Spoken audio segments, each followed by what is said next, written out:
la 24e conférence des parties à la Convention cadre des Nations Unies sur le changement climatique avait pour but principal, c'est donc de convenir d'un programme de travail de mise en œuvre de l'accord de Paris.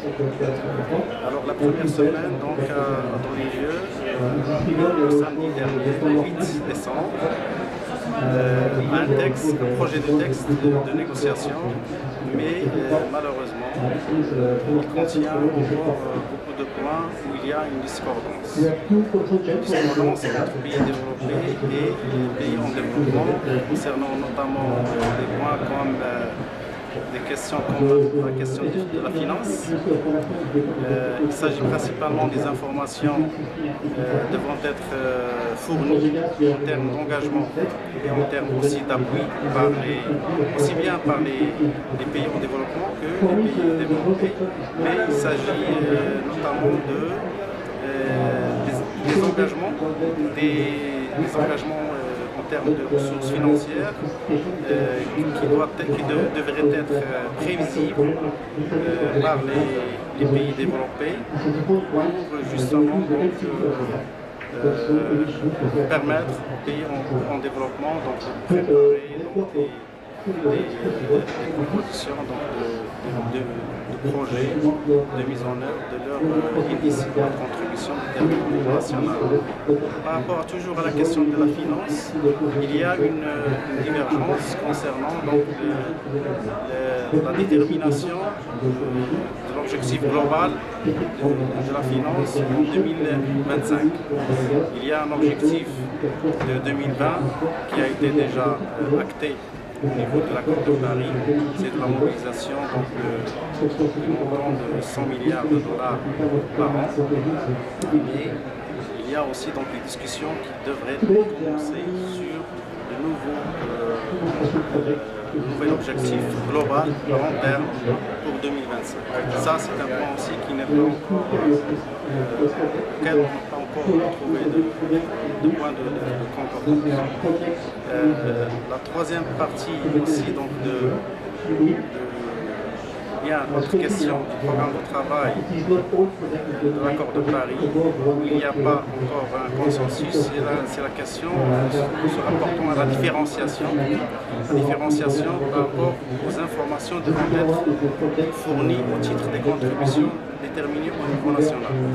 Donc, il y a donc une demande des pays en développement pour qu'ils ne soient pas au même niveau avec les pays développés en termes d'informations à fournir. Le troisième point aussi, c'est le point de flexibilité. Les pays en développement demandent plus de flexibilité par rapport au cadre de transparence au titre de l'accord de Paris.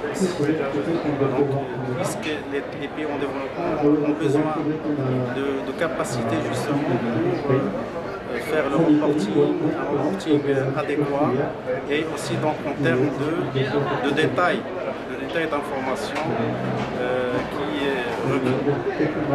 Le quatrième point, ça concerne le fonds d'adaptation. Le fonds d'adaptation, c'est un fonds qui est créé au titre du protocole de Kyoto.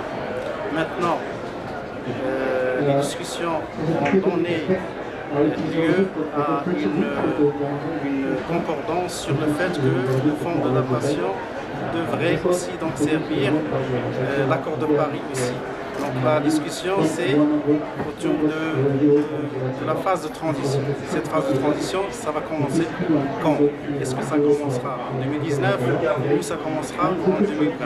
Donc là aussi donc ce point-là reste encore à définir pendant ces 2 jours qui restent.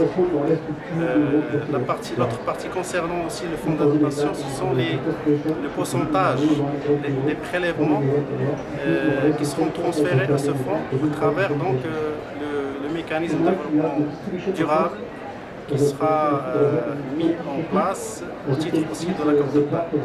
Ce pourcentage-là, donc c'est aussi donc un point qui ne fait pas encore le consensus entre les pays. Alors le cinquième point ou sixième point, c'est aussi donc la question des pertes et dommages.